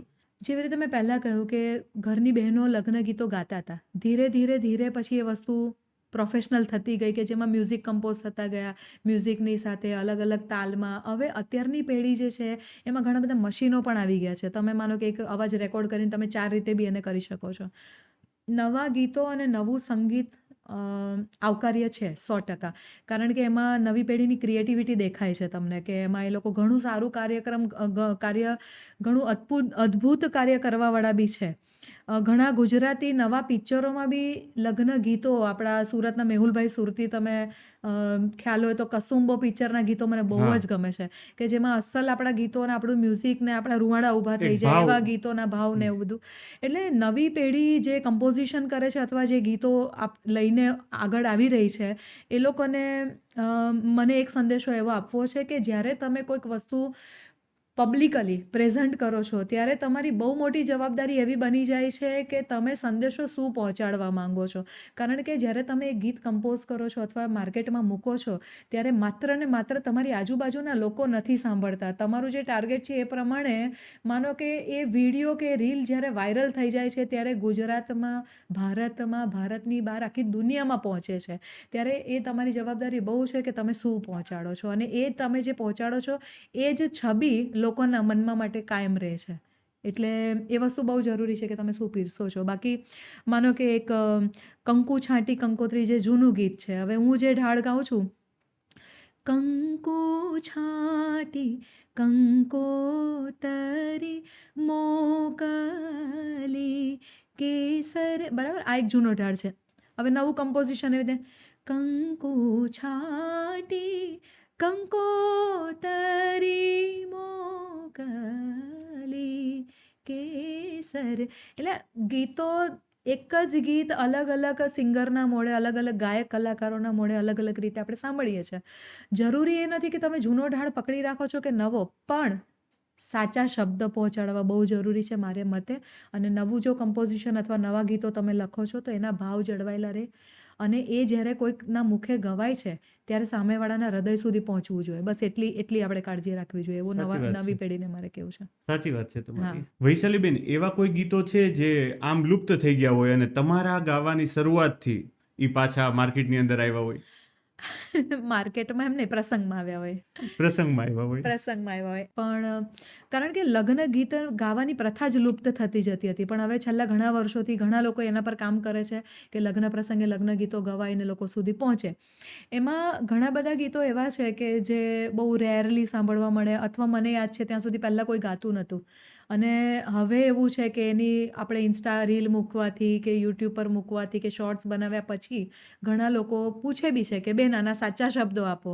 એમાંનું ગીત માંડવડે રે કાંઈ ઢાળો ને બાજોઠી કે ફરતી મેલો ને કંકાવટી, તેડાવો રે મારા જાડા પર ના જોશી કે આજ મારે લખવી છે કંકોતરી. હજી એકાદું? હજી કંઈક? મને યાદ છે, અમારા એક ઓળખીતા છે, એક ભાઈ, કાઠિયાવાડી ભાઈ છે. જ્યારે બી અમે કાર્યક્રમમાં હોઈએ એટલે આ ગીત અમે લોકો ગાઈએ એટલે તરત અશોકભાઈના ફોન પર ફોન આવે કે બેનને કોને ઓલું ગીત ફરીથી એકવાર લે. એવું આ એક ગીત છે. જી રે કિયા ભાઈએ, કિયા ભાઈ એટલે જેના ત્યાં પ્રસંગ હોય કે જી રે પરાગ ભાઈએ રાય જગ માંડિયો, જી રે કિયા બેને બેસાડ્યા ગણેશ, વાજિંતર વાગિયા. એવી રીતે એવા ઘણા ગીતો છે એવા. પછી આ મેં કીધું એ કાળી તે કોયલ શબદી સોહામણી, કોયલને આવું તમારા દેશ મારે, નામ ન જાણું ઠામ ન જાણું, કેમ કરી આવું તમારા દેશ મારે. પછી એમના પરિવારજનોના નામ આવે કે પપ્પા આ છે, મમ્મી આ છે, તમે અમારા દેશમાં આવો એમ. ભાવવાહી ગીતો છે બધા ઘણા. નહીં, બહુ અદ્ભુત મજા આવી, મને પણ ખૂબ ખુશી થઈ. વૈશાલીબેન, માં શબ્દ સાંભળીને તમને કયું ગીત મગજમાં આવે? માં શબ્દ સાંભળીને મારી મમ્મી જ યાદ આવે પહેલાં તો, પછી ગીત મારે યાદ કરવા પડે. પણ મારું ગમતું ગીત છે જગનો આધાર એની આંગળી રે લોલ, કેવો જગનો આધાર એની આંગળી રે લોલ, ને વાલપના કંઈક ભર્યા બોલજો, હારે મારી જનનીની જોડે સખી નહીં જડે રે લોલ, મીઠા મધુને મીઠા મેહુલા રે લોલ. ચાલુ રાખો. ના ના ના, બસ હવે. પિતા માટે બે શબ્દ. પપ્પા માટે એવું છે, મારા ફાધર દીક્ષાર્થી હતા. એમણે દીક્ષા લીધેલી 11 વર્ષ સુધી એ દીક્ષામાં હતા ને પછી કાળધર્મ પામી ગયા. પણ પપ્પા જ્યાં સુધી બેઠા હતા ને ત્યાં સુધી, અને મમ્મી પણ હજુ, હંમેશા મમ્મી પપ્પા આપણને કોન્ફિડન્સ આપે. આપણા માટે, કોઈ પણ બાળક માટે પ્રેરણા સ્ત્રોત હોય. એટલે પપ્પા, મને એક ગીતની 2 કડી યાદ આવે છે કે પપ્પા હતા ને તો એમ કહેતા હતા કે હું કંઈ કહું ને કે પપ્પા આમ કરું તો અરે ભાઈ કર ને, ઉપાધિ તું કરમાં, હજુ હું બાપ બેઠો છું. પપ્પા કે કાયમ કે જગતમાં કોઈથી ડરમાં હજુ હું બાપ બેઠો છું. એટલે એ કહેવાય પપ્પા. એટલે પપ્પા અને મમ્મી મારી દ્રષ્ટિએ ભરપૂર પ્રેરણા કોઈ પણ બાળક માટે આપતા હોય છે, ને એના પર જ બાળકનું આખું જીવન એ રીતે આખું ડેવલપ થતું હોય છે. મા બાપના સપોર્ટથી જ દરેક વસ્તુ હોય બાળક માટે. આશીર્વાદથી, સપોર્ટથી. VR1 નું બીજું નામ શું છે તમારા મનમાં? VR1, આપણે બધા એક છીએ બીજું નામ. પણ એવું છે કે વી એટલે WE, જે સ્પેલિંગ છે એનો અમે વી કરી નાખ્યો છે. એટલે એનું શોર્ટ ફોર્મ કરી નાખ્યું છે કે VR અને 1, એટલે આપણે બધા એક છીએ. આ ઓર્ગેનાઇઝેશન શરૂ કેવી રીતે થયું હતું? VR1 ઇવેન્ટ કંપની 2008થી મેં લગ્ન ગીતો ગાવાની શરૂઆત કરી. ત્યાર પછી 2013, એટલે મને યાદ છે કે 5મી ડિસેમ્બર 2013ના દિવસે ઓફિશિયલી VR1 ઇવેન્ટ કંપનીનું બોર્ડ એ ઇવેન્ટમાં અમે લોકોએ માર્યું હતું. અને મારા જે પાર્ટનર છે અશોકભાઈ જસાણી, એ મારા હસબન્ડના ફ્રેન્ડ, વર્ષોથી એ લોકો ફ્રેન્ડ્સ હતા. અને એમનું બુટિક હતું સેકન્ડ ચાન્સ કરીને. એટલે એ વર્ષોમાં તો હજુ આજની તારીખમાં પણ એ ઘણું જાણીતું એમ સેકન્ડ ચાન્સ નામ છે. એમાં મારા હસબન્ડ એમના ફ્રેન્ડ, એટલે એમને ત્યાં જવાનું થાય અને એમને ત્યાંથી કંઈક મને એક દિવસ કહે કે તારી બર્થડેની શોપિંગ આપણે સેકન્ડ ચાન્સથી કરીએ. તો સેકન્ડ ચાન્સમાં ત્યારે ગયેલા હતા અને એમને વાત નીકળી એ લોકો વચ્ચે કે ભાઈ મારા વાઈફ છે એ લગ્ન ગીત ગાય છે અને આવી રીતે સિંગિંગ કરે છે, ગરબા ગાય. તો અશોકભાઈ એવું કીધું કે ભાઈ મારા ફેમિલીમાં અથવા મારા સરાઉન્ડિંગમાં, મારા મિત્ર વર્તુળમાં તો એવું છે કે જેમને ત્યાં પણ ફંક્શન હોય તો એ લોકો મને પૂછે કે ભાઈ તું આ કરી દે, આ કામ તું મને કરી દે, અથવા એવી રીતે. ઓલરેડી હું ઇવેન્ટ નથી કરતો, પણ એ રીતે બહુ મોટો પાર્ટ છે મારો કે શોખથી બધું એ કરતા હશે. તો પછી એવી રીતે વાતમાંથી વાત નીકળી કે ચાલો તમે સિંગિંગ કરો છો તો આપણે ઇવેન્ટ કંપની શરૂ કરીએ. અમે ડેકોર ને બધું તો અશોકભાઈ બધાને ત્યાં જોતા જ હતા. ઓચિંતો વિચાર આવ્યો અને પછી મેં મારા હસબન્ડ સાથે વાત કરી કે અશોકભાઈ આવી રીતે કહેતા હતા. ફોન આવેલો અશોકભાઈનો, તો એમણે કે કરાય એવી રીતે, સરસ. ત્યારે નામ નહોતું વિચાર્યું. પણ આવી રીતે VR1 ઇવેન્ટ કંપનીનો જન્મ એક ક્ષણથી થયો કે જ્યારે અમે નક્કી કર્યું કે ચલો ઇવેન્ટ કંપનીની હવે શરૂઆત કરીએ. શરૂઆત થઈ ગઈ. શરૂઆત થઈ ગઈ. શ્રી ગણેશ. જ્યારે તમે પહેલીવાર ટીમ બનાવી ત્યારે કેટલા લોકો હતા અને અત્યારે કેટલા છે? VR1 ઇવેન્ટ કંપનીની સ્થાપના 2 જણાથી થયેલી હતી. ત્યારે 2 જણા હતા, હું અને અશોકભાઈ. અને અત્યારે અત્યારે એવું છે કે VR1 ઇવેન્ટ કંપનીનું કામ બહોળું છે, જેમાં ઇવેન્ટ્સ અને એન્ટરટેનમેન્ટમાં બધું અમે લોકો કરતા હોઈએ, પણ એમાં ખાલી ને ખાલી લગ્ન ગીતની બી જો વાત કરું ને તો 9 થી લઈને 108 સુધીની ટીમ છે. એટલે તમે વિચારી શકો છો કે એની સાથે જોડાયેલા આઉટસોર્સિંગ કરીએ છીએ જે લોકો ઇનહાઉસ છે, એવો ઘણો મોટો પરિવાર છે અમારો. VR1 નો ઉદ્દેશ્ય શું છે? ઉદ્દેશ્ય તો નહીં કહી શકાય, પણ એવું છે કે એક ઇવેન્ટ કંપનીની સ્થાપના કરી ત્યારે એવું એક સપનું હતું કે બધા કોઈ પણ શુભ કાર્ય, શુભ પ્રસંગે એમને ત્યાં આવેલા પ્રસંગમાં જેટલા પણ રીત રસમ હોય એ બહુ સારી રીતે અને ખાસ કરીને આપણી ટ્રેડિશનને સાથે લઈને, કે માનો અમારો ડેકોર સેગમેન્ટ છે તો એ પણ એનો જોક એના તરફ વધારે હોય કે ટ્રેડિશનલ ડેકોર છે, ટ્રેડિશનલ આપણે સંગીત છે. એટલે એવી રીતે ઉદ્દેશ્ય મેઇન એવો છે કે કોઈ પણ પરિવારના ઘરના આંગણે આવેલા પ્રસંગને સુખરૂપ, નિર્વિઘ્ને અને બહુ ફાઇનલી મેનેજ થઈને એને એ પ્રસંગને સારી રીતે આપણે પાર પાડીએ. સારી રીતે પૂરો થઈ જાય. તમે કંઈક હમણાં 108 બોલ્યા, એ શું હતું?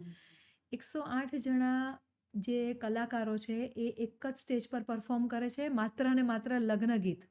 એટલે સપ્તપદી 108 કરીને અમારો જે કાર્યક્રમ છે એમાં 108 કલાકારો એકસાથે લગ્ન પ્રસંગે લગ્ન ગીતો ગાય છે, કે જેમાં બ્રાહ્મણો છે, જે લોકો મંત્રોચ્ચાર કરે છે, કોરસવાળી છોકરીઓ છે મારી સાથે, મ્યુઝિશિયન્સ છે, એવી 108 જણાની ટીમ.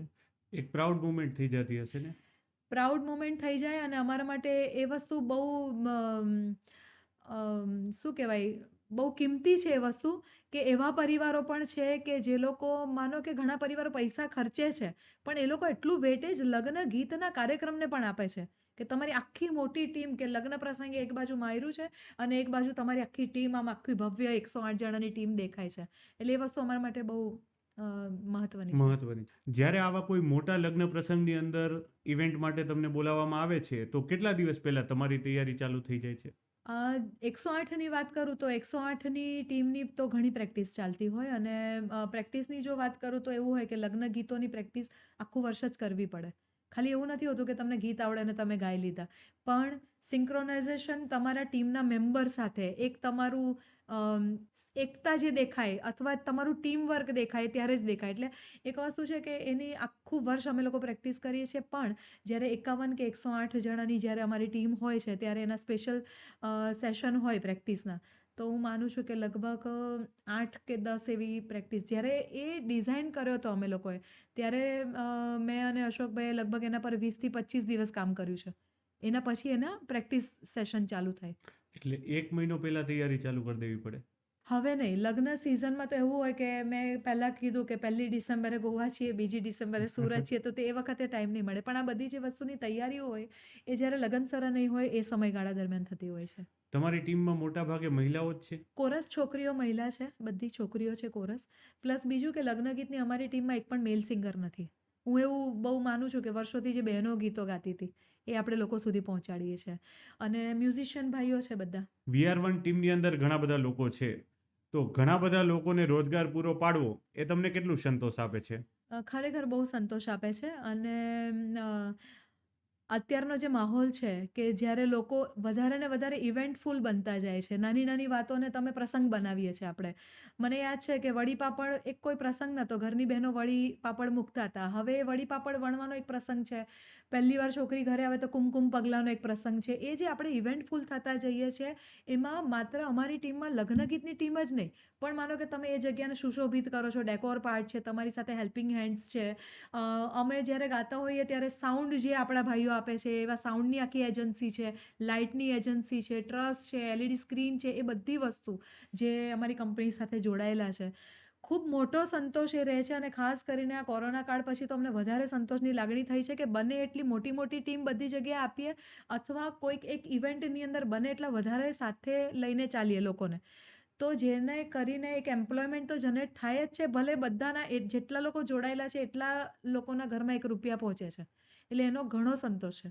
અને માનો કે ઘણા જણા એમ કે હવે લગ્ન ગીતમાં શું 4 જણા પણ ગાઈ જ શકે ને, પણ મારું માનવું જુદી રીતે છે કે જ્યારે તમે કોઈ પ્રસંગ લઈને બેઠા છો જે હોસ્ટ પરિવાર છે અને એમની ખર્ચવાની ક્ષમતા છે કે જેમણે સમાજમાંથી કમાયા છે પૈસા એ સમાજને આપવા માંગે છે, તો ત્યારે એ સારી વાત છે કે તમે સારી રીતે અને એની સાથે જોડાયેલા અથવા એને માટે લાયક વ્યક્તિઓને તમે કામ સોંપો છો, તો એ ઘણા લોકો સુધી રોજગાર પહોંચે છે.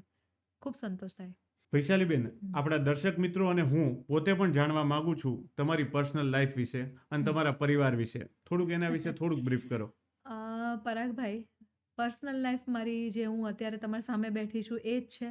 હું પર્સનલ લાઈફમાં પણ આવી જ છું. અને પરિવાર વિશે હું જણાવું તો મારા પરિવારમાં મારા ફાધર ઇન લો હતા, એ એક્સપાયર થઈ ગયા છે. મારા મધર ઇન લો છે જે 88 વર્ષના છે. મારી 2 દીકરીઓ છે. એ 2 દીકરીઓ, એક કેનેડા છે અને એક ડેનમાર્ક છે. એટલે 2 દીકરી અને 2 જમાઈ. એની સાથે બસ અમારો નાનકડો અને સુખી પરિવાર છે. એક ખાસ મને આ ક્ષણે યાદ આવે છે, મારું એક ડોગી હતું કે જેને અમે દીકરા તરીકે રાખતા હતા, મફિન. એ અત્યારે નથી, એ બળેવના દિવસે એક્સપાયર થઈ ગયો. એટલે પણ પરિવાર નાનકડો છે અને સુખી છે, અને એવો પરિવાર છે કે રોજે રોજ મારા જીવનમાં ઇવેન્ટમાં શું થયું એ જાણવા માટે તત્પર હોય છે. બહુ ઘણી મહત્ત્વની વાત છે કે ઘણીવાર તમે બધી જગ્યાએ સક્સેસ હો પણ તમારા પરિવારમાં તમને ઠીક છે હવે એનું કામ, એ વસ્તુ બહુ મોટી મેટર કરે છે. એટલે મારો સરસ પરિવાર છે. અને પરાગભાઈ, આનંદ એક વાતનો છે કે જે બહુ સ્ટાર્ટિંગના યર્સમાં જ્યારે છોકરાઓ નાના હતા અને મને યાદ છે કે એ લોકો, જ્યારે હું સ્ટિચિંગનું કામ કરતી હતી, દરજી કામ કરતી હતી, ત્યારે હું રાત્રે કટિંગ કરતી હતી. મને યાદ છે કારણ કે મારી દીકરીની બોર્ડની એક્ઝામ હોય ને મને એમ થાય કે એને ઊંઘ આવી જશે વાંચતા. તો એટલા માટે હું એને કહું કે બેટા મમ્મીને કામ છે, ડાઇનિંગ ટેબલ પર કટિંગ કરતી હતી. એટલે એ બધા દિવસોમાં પરિવારનો દર વખતે સપોર્ટ પણ રહ્યો છે. અને બસ હવે બંને દીકરીઓ તો બહારગામ છે. અમારા ઘરમાં હું, મારા હસબન્ડ ને મમ્મી, 3 જણા. પરિવાર સરસ છે. પરિવારને જીત્યું છે તમે. વૈશાલીબેન, તમારી સંગીતની સફરમાં 2 શબ્દ વિશે જણાવો, માઇલસ્ટોન અને રિજેક્શન. જો રિજેક્શન વિશે હું પહેલાં જણાવીશ, કારણ કે હું બહુ દ્રઢપણે માનું છું કે જ્યારે તમારી લાઈફમાં રિજેક્શન હોય તો જ તમને આગળ વધવાની એક તમે સતત તમારામાં ચાહના રહે. રિજેક્શન બહુ એટલે બહુ સ્ટ્રોંગ રિજેક્શન તો નહીં કહેવાય, પણ મને યાદ છે કે જ્યારે 2008માં મેં સંગીત ગાવાની શરૂઆત કરી હતી, ત્યારે 2008 પછી 9 પછી 2010માં છે ને તે નવરાત્રિમાં મારી પસંદગી થયેલી હતી કે જેમાં 4 સિંગર હતા, 2 મેલ અને 2 ફિમેલ સિંગર હતા. મે બી હું બહુ નવી હતી અથવા હજારોના ક્રાઉડ વચ્ચે કઈ રીતે પ્રેઝન્ટેબલ હું, કદાચ મારા માટે બહુ નવું હતું. તો એ દિવસ મારા માટે એવું હતું કે હું જ્યારે લિસ્ટ બનતા હોય ગરબાના અને હું રાહ જોઉં કે મારું નામ, હવે આ ગરબાની સામે મારું નામ લખશે, આ ગરબો મારે ગાવાનો છે એવું આવશે. અને ઇનફેક્ટ એ ગરબા ટીવી પર પણ આવતા હતા અને મારી મમ્મી પણ પછી કહે કે બેટા તારો ગરબો જોવા માટે તો મેં આખો પ્રોગ્રામ લાઈવ જોયો પણ તું તો એક જ વાર મને દેખાઈ. એટલે આ વાત ભલે સાંભળવામાં બહુ નાની લાગે, ત્યાર પછી મને, એટલે જે લિસ્ટ બને ત્યારે મને છેલ્લે ખબર પડે કે આખા રાઉન્ડની અંદર મારા 2 જ ગરબા નાખ્યા છે. પછી હું પૂછું તો કઈ બી વાત ટાળી દે. પછી મેં મારી પોતાની જાતે વિચારવાનું શરૂ કર્યું કે કોઈક જગ્યા પર હું અહીંયા મિસફિટ થાઉં છું કે કેમ મારા, એટલે એમાં બધા ઘણા રીઝન હતા કે ભાઈ જે હોય ઘણા, એટલે પણ રિજેક્શન લાઈફમાં જરૂરી છે કે જેનાથી તમારે સચેત થાવ, તમે તમારી જાતના પરફોર્મન્સ માટે તમે સાવધાન થઈ જાઓ કે શું વસ્તુ, અને તમે તમારી જાતનું શું કહેવાય આત્મવિશ્લેષણ કરવાનું તમે ચાલુ કરી દો કે શું આમાં ખોટ છે. અને એનાથી જ માણસો શીખે છે. એટલે ઇનફેક્ટ હું કહું કે ક્રિટિસિઝમ પણ હોવું જ જોઈએ. એવું જરૂરી નથી કે તમને બધે જ જગ્યા પર બધા વાહ જ કર્યા કરે અને તમે એક કોઈ દિવસ એક સરખી ઉપર આવે નહીં. એટલે એ બધી વસ્તુથી, એ બધા રિજેક્શનથી કે ક્રિટિસિઝમ પછી શીખવા મળે છે એ વસ્તુ. એટલે અને માઇલસ્ટોનની વાત કરું તો લગ્ન ગીતના માઇલસ્ટોનની અંદર સૌથી પહેલાં તો મેં વાત કરી કે જેમાં નરેન્દ્રભાઈ મોદી હતા અને 551 જણાના, એટલે એમાં 4 લાખ માણસ હતું પરાગભાઈ, 4 લાખ માણસો. અને તમને ખબર છે કે આર્ટિસ્ટોનું સ્ટેજ તો ઊંચું હોય કે જેમાંથી તમને આખું સ્ટેજ દેખાય. એટલે એ જે નજારો હતો એ અદ્ભુત હતો. બીજું માઇલસ્ટોન, આજે 108 જણાની જે ટીમ અમે ફોર્મ કરી અને 2023માં એનું પહેલું પરફોર્મન્સ હતું કે જ્યારે 108 જણા કલાકારો, એ અમારા માટે બહુ એક મોટું એચિવમેન્ટ હતું કે 108 જણા કન્ટિન્યુઅસ તમે 3.5 કલાક 4 કલાક સુધી લાઈવ પ્રોગ્રામ કરો છો, એનું કોઓર્ડિનેશન કરો ને એ બધું વસ્તુ બહુ સરસ હતી. અને માઇલસ્ટોનમાં તો અંબાણી પરિવારમાં પરફોર્મ કર્યું એ ખૂબ અદ્ભુત હતું. વૈશાલીબેન, હમણાં છેલ્લે તમે અંબાણી પરિવારનું કીધું, તો ઈ પ્રસંગ પછી તમને શું શીખવા મળ્યું જે આપણા દર્શક મિત્રો અને કલાકાર ભાઈ બહેનોને કામ આવે?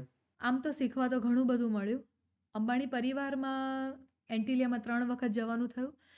ખાસ કરીને મારે જે કલાકાર મિત્રો ભાઈઓ બહેનો છે, જે દર્શક મિત્રો છે, એ બધાને એવું કહેવું કે કોઈક એક આ પ્રસંગ જે ઉજવાયો છે, જે ભવ્યાતિ ભવ્ય પ્રસંગ છે, કે જેના આપણે ઘણા બધા વિડીયો ને બધું જોયું છે, પણ જ્યારે એ વસ્તુ બનતી હોય ત્યારે એમાંથી કેટલી બધી વસ્તુ એની સાથે સંકળાયેલા લોકોને શીખવા મળે છે. હવે મારી પોતાની વાત કરું તો લગ્ન ગીત વિષય પર જ જો ખાલી અત્યારે વાત કરવી હોય તો મારે એટલું ચોક્કસથી કહેવું છે કે એ પરિવારમાં પરફોર્મ કર્યા પછી દરેકે દરેક ગીતમાં આવતા નામનું કેટલું મહત્ત્વ છે એ વસ્તુ પર મારી દ્રઢતા વધી ગઈ. એટલે અત્યારે ત્યાર પછીના તો લગભગ બધા જ પ્રસંગોમાં બને એટલા ગીતોમાં પરિવારજનોના, ફઈ કે મામા, આપણે જનરલી એમ ગાતા હોઈએ પરાગભાઈ કે મામા મામી આજ આવ્યા, લઈ મોસાળું એ આવ્યા, ભર્યું, એટલે મામા બોલું છું, બરાબર. દિનેશ મામા આજ આવ્યા, લઈ મોસાળું એ, તો દિનેશ મામા એટલે એક વસ્તુ કેટલી સ્પેશિયલ થઈ જાય છે ત્યારે. એટલે ગાયક મિત્રોને મારે કહેવું છે કે ખાસ કરીને જે પણ પ્રસંગમાં તમે ગરબા ગાતા હો કે લગ્ન ગીત કે વોટેવર જે પણ તમે ગાતા હો, એની અંદર એ પરિવારજનો અથવા એના નિયર વંશના તમે નામ બોલો. એટલે એક વસ્તુ તો શીખવા મળી જ, પણ એની સાથે ડિસિપ્લિન છે કે કોઈ પરફોર્મર જે છે જેણે પરફોર્મ કરવાનું છે એનું ખાલી કાનના સાંભળવાથી નહીં પણ વિઝ્યુઅલી પણ એનું એટલું જ મહત્ત્વ હોય છે કે જ્યારે તમે પરફોર્મ કરો છો ત્યારે તમે લોકોને જોવાના પણ ગમવા જોઈએ. એટલે એ માટેનું થઈને તમારું પ્રેઝન્ટેશન, માનો કે ફેસના એક્સપ્રેશન છે કઈ રીતના તમારા હોવા જોઈએ, એ ઘણી બધી વસ્તુઓ શીખવા મળી ખાસ કરીને. અને એ લગ્ન ગીત સિવાય બી જેવી રીતે આપણે વર્તણૂકમાં, વાતચીતમાં, અથવા માનો કે ઘણી નાની નાની વાતો એવી છે કે જે ભવ્ય લગ્ન પ્રસંગ હોય ત્યારે તમારે કઈ કઈ વસ્તુઓનું ધ્યાન રાખવાનું, એવું ઘણું બધું અઢળક વસ્તુ જે અંબાણી પરિવારમાંથી શીખવા મળ્યું. ખૂબ સરસ. હજી તમે કંઈ અંબાણી પરિવાર વિશે કોઈ સારી વાત કહેવા માંગતા હોય તો? અંબાણી પરિવાર, અનંત રાધિકાના લગ્ન પ્રસંગે અમારે જ્યારે પણ એન્ટિલિયા જવાનું થયું ત્યારે મારે એટલું કહેવું છે કે આ પરિવાર માટે એક સેલ્યુટ બને છે. આ એટલા માટે કે અઢળક પૈસો અઢળક લોકો પાસે હોય છે, પણ સંસ્કૃતિને જાળવીને, સંસ્કૃતિની સાથે ચાલીને, અને ખાસ કરીને જે વ્યક્તિ જે વસ્તુમાં માહેર છે, જે કલામાં પારંગત છે, એવા અઢળક લોકોને ભેગા કરીને એમણે પ્રસંગની ઉજવણી કરી છે. એટલે મારે એ દ્રષ્ટિએ એ વસ્તુનું ખૂબ મહત્ત્વ છે કે પરિવારને એવું નથી કે માત્ર તમે આ ટીમને બોલાવીને પરફોર્મ, પણ નાની નાની બધી વસ્તુમાં એમની ડિટેલિંગ દેખાય છે કે લગ્ન ગીતો છે તો અમારે કયા ગીતો ગાવાના છે, આ બધી વસ્તુ પરિવારે સાથે બેસીને નક્કી કરી છે. એટલે એ વસ્તુ અમારા માટે ખૂબ મહત્ત્વની છે. એ વસ્તુ શીખવા જેવી છે એ લોકો પાસે. વૈશાલીબેન, તમે હમણાં વાત કરી અંબાણી પરિવારના મેરેજની અંદર પણ તમે હતા, તો આ મુકામ સુધી પહોંચ્યા પછી પણ તમારી અંદર હજી પણ આ નિખાલસતા છે અને જમીન સાથે ટચ કરીને તમે ચાલો છો. આ ખરેખર દિલની બહુ સારી વાત છે તમારી, અને નિખાલસપણાને હું સલ્યુટ કરું છું. બધાના આશીર્વાદ છે. એક રેપિડ ફાયર રાઉન્ડ ચાલુ કરીએ વૈશાલીબેન. કરવો પડશે. હા. પહેલી કમાણી કેટલી અને ક્યાંથી મળી? 90 પૈસા. મહેંદીનો કોન વેચેલો 7મા ધોરણમાં હતી. ઓકે. બિંદી વગર ઘરની બહાર ક્યારેય નીકળ્યા છો ખરા? ના. ઓકે. બિંદી ભૂલી જાઓ તો શું ઊભું રાખી દેશો? રજૂઆત રોકશો કે ગાવાનું ચાલુ રાખશો? ગાવાનું ચાલુ રાખવું પડશે. બિંદીનો કંઈક જુગાડ કરવો પડે. તમારા જીવન ઉપર બાયોપિક બનશે તો એનું નામ શું રાખશો? સપ્તપદી. તમારો ફેવરિટ કલર લાલ કે કાળો? બ્લેક. ઓકે. વિરાસતમાં શું લેવું વધારે ગમશે, હાર્મોનિયમ કે હિંમત? હિંમત. ઓકે. તમને હવે શું ઈઝી લાગે છે, રીલ બનાવવી કે લગ્નની ઇવેન્ટ સંભાળવી? રીલ બનાવવાની. તમે બાળપણમાં રિસાઈ જતા ત્યારે તમારા મમ્મી તમને શું કહીને બોલાવતા? ચાલ ને બેટા. અને અત્યારે હસબન્ડ? હસબન્ડ તો હું રિસાયો તો મને લાગતું નથી કે મને બોલાવવા આવે. એને ખબર હોય કે બીજી મિનિટે માની જ જશે. બિંદી વગર તમે સેલ્ફી લ્યો તો તમને કેવી લાગે? નથી લીધી. ઓકે. એક ગીત જેને ગાતા ગાતા આંખો ભીની થઈ જાય? વિદાય ગીત આવે. તમારું વેડિંગ પ્લાનિંગ મોટો શું છે? ટ્રેડિશનલ ફર્સ્ટ કે પછી fashion follow? Traditional first. Okay. Harmonium કે માઇક, શું પાવરફુલ લાગે? માઇક. જો તમારા હસબન્ડ ગાયક હોત તો બંને સાથે કયું ગીત ગાત? એને છે ને જગજીત સાંભળવાના ગમે છે. પ્યાર કા પહેલા ખત લિખને મેં, એ ગીત એને ગમે છે. તમને કીર્તન વધારે ગમે કે લગ્ન ગીત? લગ્ન ગીત. તમારી ટીમમાં સૌથી વધારે લેટ કોણ આવે છે? નહીં કહેવાય. ઝઘડો થઈ જાય. બિંદી એક આઈડેન્ટિટી છે કે રિસ્પોન્સિબિલિટી? હવે આઈડેન્ટિટી. ઓકે. ભવિષ્યમાં તમારું એક ડ્રીમ સ્ટેજ કયું છે જ્યાં તમારે ગાવું છે? અઘરો સવાલ. અત્યારે જે રોજે રોજ ગાઉં છું એ મારા માટે ડ્રીમ સ્ટેજ જ છે. ભગવાનની કૃપાથી આ સ્ટેજ મળે છે કે જેમાં રોજે રોજ ગાઈએ છીએ. અંબાણી પરિવારના મેરેજ તમે જોયા છે. હવે તમારી લાઈફનું સૌથી મોટું ડ્રીમ કયું છે? રોજે રોજ ગાઉં છું એ ડ્રીમ જ છે. પણ થોડી રમૂજી વાત કરું અહીંયા, કદાચ વધારે પડતું લાગશે પરાગભાઈ, પણ હું મોદી સાહેબને તો બહુ ફોલો કરું છું, મારા ગમતા નેતા છે. અને ખાસ કહીશ કે કદાચ ક્યારેક નરેન્દ્રભાઈ મોદીના લગ્ન થાય તો હું લગ્ન ગીત ગાઈશ. સારું ડ્રીમ છે. હા, પૂરું થવું થોડુંક અઘરું છે. અઘરું છે. વૈશાલીબેન, તમારા જીવનનો સૌથી ફની વેડિંગ ઇન્સિડન્ટ? સૌથી ફની ફની કોઈ નહીં. ફની ઇન ધ સેન્સ કે જ્યારે ફટાણા ગાતા હોઈએ, મને યાદ છે કે ઘણા બધા વેડિંગમાં એવું થાય કે અમે જ્યારે ફટાણા ગાતા હોઈએ અને યુથને એ ગીત ખબર હોય કે જમાઈ કે દાડાનું કે કાઇન્ડ ઓફ કોઈ બી જે બધા ફટાણા જે પોપ્યુલર આપણા ગીતો છે એ ગાતા હોઈએ, ત્યારે એ લોકોના સાઈડથી બહુ બધા લોકો અમારી સ્ટેજ પાસે આવીને ડાન્સ કરવા માંડતા હોય. એ અમને બહુ ફની અને બહુ ઇન્ટરેસ્ટિંગ લાગે, બહુ સ્પેશિયલ લાગે એ મોમેન્ટ્સ. કોઈ એવું ગીત કે જેને ગાતા ગાતા તમારી આંખો ભીની થઈ જતી હોય? લગભગ બધા ગીત. લગ્ન ગીતમાં એવું છે કે હવે હું જોઉં પરાગભાઈ કે મારી દીકરીઓ, મેં પહેલાં પણ કહ્યું કે મારી દીકરીઓને લીધે થઈને અને મેરેજ થયા પછી, જ્યારે મેં લવ મેરેજ કરેલા ત્યારે પછી અત્યારની પોઝિશનમાં હું મારી મમ્મીની તે વખતની સ્થિતિ હું વિચારી શકું, હું રિલેટ કરી શકું, ફીલ કરી શકું. એટલે જ્યારે લગ્ન ગીતો ગાતા હોઈએ ત્યારે રોજે રોજ મને એમ થાય કે મારી દીકરી પરણે છે, અથવા આજે મા પરણાવે છે એ પોતાની દીકરીને પરણાવે છે, એવી રીતના. એટલે વિદાય ગીતની સાથે ઓબ્વિયસલી એવું હોય, ખાસ કરીને કન્યાદાન વિધિ જે છે એ ગીત પણ બહુ ઇમોશનલ હોય છે. કોઈ એક ગીત જે અમારા દર્શક મિત્રોને તમે સંભળાવો પ્લીઝ. પ્લીઝ પ્લીઝ, બહુ એક વિદાય ગીત ચાલશે તમને જે યોગ્ય લાગે. કોયલ બેઠી આંબલિયાની ડાળ,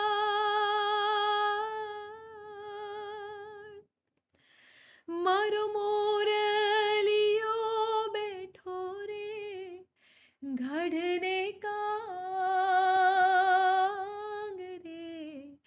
માણા રાજ હોશીલા વીરા તમે કોયલને રે ઉડાડો આપણ દેશ. કોયલ માંગે કડેલાની જોડ, મારો મોરલિયો માંગે રે લટિયેલ લાડલી, માણા રાજ હોશીલા વીરા. એ પરાગભાઈ માહોલ. વૈશાલીબેન, આ દર્શક મિત્રોને તમારે પૂરું સંભળાવવાનું છે પ્લીઝ. અને સાથે બીજું એક ગીત ગાઈએ છીએ અમે કે જ્યારે દીકરી સાસરે જાય છે ત્યારે એવું નથી કે મમ્મી પપ્પાના મનની વાત આપણે સાંભળતા હોય, સાથે દીકરીના મનમાં અસમંજસ ચાલતી હોય કે મારે બધું છોડીને જવાનું છે. એક ભાવ એ હોય અને એક ભાવ એવો હોય કે નવા ફેમિલી સાથે હું કનેક્ટ થાઉં છું. એટલે એ એમ ગીતના શબ્દો એવા છે કે જે એના ભાવને વર્ણવે. એ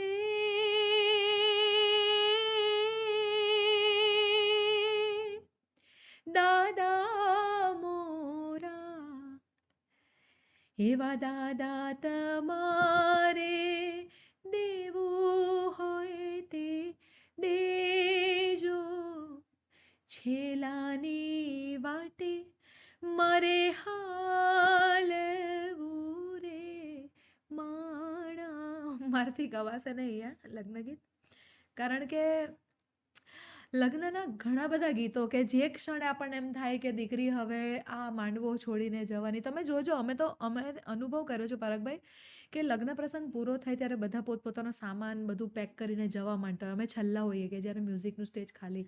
તો પણ દર્શક મિત્રો માટે આખું સોંગ છેલ્લું ગીત અમે જે ગાઈએ છે ને એની 4 લાઈન છે. 4 લાઈન હું આખી સંભળાવું પ્લીઝ. એના સાસરિયાઓ દીકરીને એમ કે વહુ બેટા, આ ઘરનું આંગણું હવે તમારા માટે પારકું થયું છે, હવે આ ઘર છોડીને અમારા ઘેર ચાલો. અને દીકરીના આંખમાંથી દળદળ આંસુ વહેતા હોય. એટલે એના સાસરિયામાં એમ કે ઢોલીડા તો ઢબક્યા લાડી, ચાલો આપણે ઘેર રે. પછી સામે દીકરી જવાબ આપે કે તમે થોડીક ઘડીક ઊભા રહો તો હું મારા મમ્મીને પપ્પાને મળી લઉં, હજુ એકવાર ગળે એમને લાગી લઉં, હજુ મારા પપ્પાને મારા દાદાને ગળે વળગું. એટલે દીકરી એમ કે ઊભા રહ્યો તો માંગું મારા દાદા પાસે શીખ રે. એટલે સામે કે હવે કેવી શિખરે લાડી, હવે કેવા બોલે રે. પરણ્યા એટલે પ્યારા લાડી, ચાલો આપણે ઘેર રે. પ્યારા એટલે અહીંયા પારકા, કે હવે પરણી ગયા એટલે આ પરણે, આ તમે આંગણેથી હવે પારકા થયા એમ. તમે વૈશાલીબેન હમણાં મને કીધું કે ડિસેમ્બરમાં નાની દીકરીના લગ્ન છે, બરાબર? અમારી બેનના મેરેજ થશે તો વિદાય વખતે તમે કયું ગીત ગાશો? બહુ અઘરું છે. ભાવ સાથે દિલથી એક માહોલ છે કે ભાઈ લગ્ન થઈ ગયા, કન્યાદાન થયું, વિદાયનો માહોલ છે, તો નાની બેન માટે, તમારી નાની દીકરી માટે ડિસેમ્બરમાં કયું ગીત ગાશો? કોઈ આપે સોનાદાન, કોઈ આપે, નહીં ગવાય મારાથી, રૂપાદાન, કોઈ આપે દીકરીને,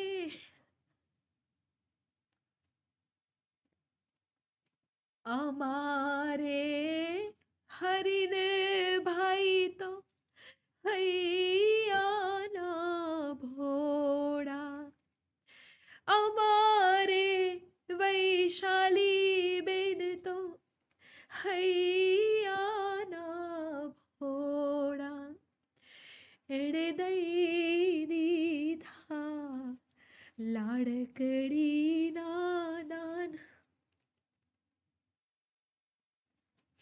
અઘરું છે પરાગભાઈ, અઘરું છે. પૂરું કરી દો દર્શક મિત્રો માટે. નહીં મારથી નહીં ગવાશે. વૈશાલીબેન, આ તમને રડાવવાનો કોઈ મંતવ્ય નહોતો, પણ તમારી દીકરી અંજલિબેન માટે મેં કીધું એક પ્રસંગ, એક આશીર્વાદ રૂપે આપણા દર્શક મિત્રો પાસેથી, અને એ પ્રસંગ વખતે તમે ગીત નહીં ગાઈ શકો હા, તો એક ભાવ રૂપે આપણે આ હા, સમર્પિત ખરી કર્યું વાત છે. આજના પોડકાસ્ટના માધ્યમથી તમે આપણા દર્શક મિત્રો માટે શું સંદેશો આપવા માંગો છો?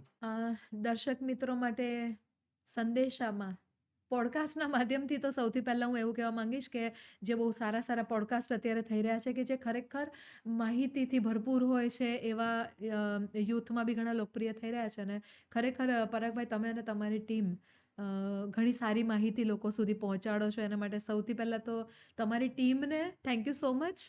અને તમે એઝ અ ગેસ્ટ તરીકે અમારે ત્યાં આવ્યા અને અમને ટાઈમ આપ્યો અને સપોર્ટ આપ્યો અને અમારું ઇન્વિટેશન ખાસ કરીને સ્વીકાર કર્યું. પણ દર્શક મિત્રોને હું એક જ સંદેશો મારો અહીંયા આપવા માંગીશ કે જે રેપિડ ફાયર રાઉન્ડ તમે લોકોએ જોયો, એમાં તમે જોયું હશે કે એમણે જે સવાલ પૂછેલા હતા એ બેમાંથી મારે એક સિલેક્ટ કરવાનું હતું, જ્યારે એક જગ્યા પર મેં કોન્ફિડન્સ સિલેક્ટ કરેલો હતો. અને અત્યારે મારી સાથે જોડાયેલી બધી છોકરીઓ કોરસવાળી હોય અથવા રોજે રોજ મારી સાથે જે લોકો જોડાયેલા છે, બધાને હું હંમેશા એક જ સંદેશો આપું છું કે જિંદગીમાં કોન્ફિડન્સ હશે તો બાકીનું 99% કામ તમારું ત્યાં જ ઇઝી થઈ જશે. એટલે ખરેખર તમે પોતાની જગ્યા પર સાચા હો, તમને ખબર હોય કે આ વસ્તુથી અમે કોઈને હાનિ નથી પહોંચાડતા, કોઈને દુઃખ નથી પહોંચાડતા કે કોઈનું ખોટું નથી કરતા, તો તમે કરેલા અથવા કરવા જઈ રહેલા કાર્યને એટલા જ કોન્ફિડન્સથી વળગેલા રહેજો. એ કાર્ય એટલી ગાંડપણની હદ સુધી તમે કરજો કે જેમાં સફળતાને મળવું જ પડે. તો યુથને બધાને ઓલ ધ બેસ્ટ છે પોડકાસ્ટના માધ્યમથી. Thank you. Thank you so much. આજનો આ પોડકાસ્ટ ખૂબ જ ખાસ રહ્યો. કેટલાક અવાજ મનને ગમે છે અને કેટલાક અવાજ દિલમાં ઉતરી જાય છે. વૈશાલીબેનનો અવાજ એવા કેટલાય દિલોમાં ઉતરી ગયો છે જ્યાં સંસ્કાર અને સંગીતનો મેળ થાય છે. લગ્ન ગીતો ગાતા ગાતા એમણે માત્ર નાણાંની નહીં પરંતુ આશીર્વાદની કમાણી કરેલી છે. આજનો પોડકાસ્ટ એ માત્ર સંવાદ નહીં, એક સાંસ્કૃતિક ક્ષણ હતી જે લાખો લોકોના દિલને ટચ કરી ગઈ છે. અમે દિલથી આભાર માનીએ છીએ વૈશાલી મેમનો, એમની સાદગી, એમના વિચારો, એમની વાતો અને એમના અવાજ માટે. મળીએ નવા પોડકાસ્ટ સાથે. ત્યાં સુધી સ્વસ્થ રહો, સુખી રહો અને સફળ રહો. અને હા, વોઇસ ઓફ વિઝન એક્સ ચેનલને ફોલો કરવાનું, સબસ્ક્રાઇબ કરવાનું ભૂલશો નહીં.